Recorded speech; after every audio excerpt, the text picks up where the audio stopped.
Welcome everyone, I'm Matti the Hero, and today we're gonna look at the adventure mystery game Sherlock Holmes, The Devil's Daughter. Now, I could have made a review about Crimes and Punishments, which I also have, but I don't have it installed at the moment and I'm lazy like that.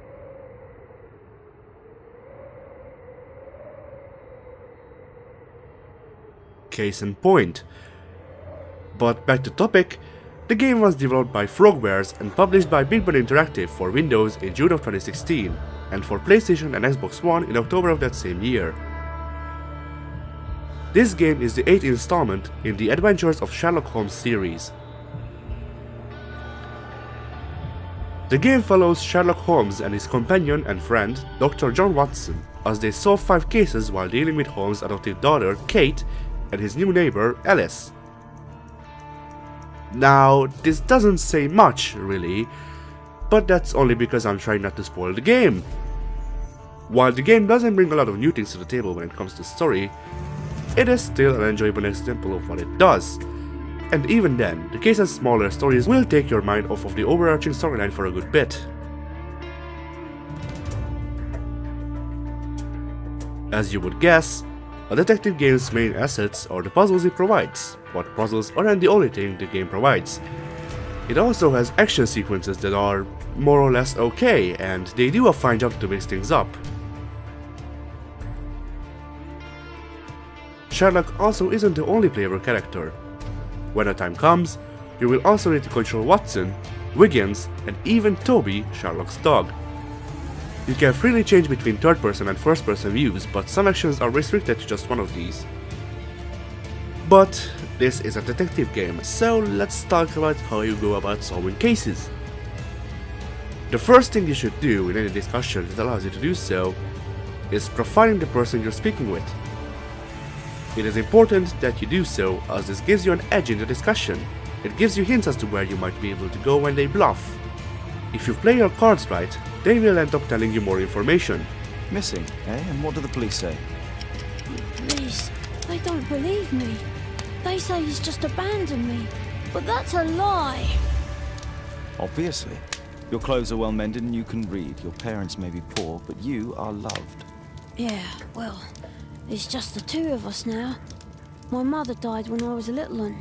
And that's just one more reason for not leaving you. Your father doesn't seem the irresponsible type. He's very good to you. Well, that's right. But he has no fixed work, so he often takes odd jobs for the day, because that's all he can find. However, choosing the wrong option will just result in awkwardness. 3 weeks? That's a long time. Well, every day I thought he would show up. And anyway, I can look after myself. What do you mean, sir? Nothing. I was digressing. Once that's done, you will be told how to proceed with the given information. May this be going to locations to eavesdrop people, consulting your archives, or making not so hard moral choices. Another thing I found to be a pleasant surprise is how the game doesn't expect you to not be a complete moron, and gives you the option to skip pretty much anything that isn't walking.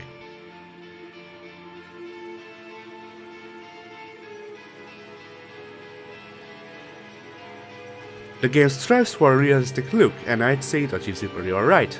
My only real complaint is in the facial hair department, but seeing as how those are meant to be fake anyway, I guess I don't have a whole lot to complain about. I liked how the game didn't abuse ambient music and instead tried to build atmosphere without it. That isn't to say that the game lacks music though, just that it tries to use what it has cleverly. And what you do here is actually pretty good. So, in conclusion, I like Sherlock Holmes, The Devil's Daughter. I think it's a fun but niche game. I also think it's a bit short, not because of the length of the cases, but because of the number of them, seeing as how every case took me about 1.5 hours, but there's only 5 cases. And while the action sequences are a bit clunky, there's still a good break from going around looking at things and asking people. So, yeah, about the score. I think I'd give this game a 6 out of 10. It has a good set of flaws, but it's a nice break between playing other more action-oriented games. And it's actually pretty good for what it is. I hope you enjoyed this video, and with that, goodbye.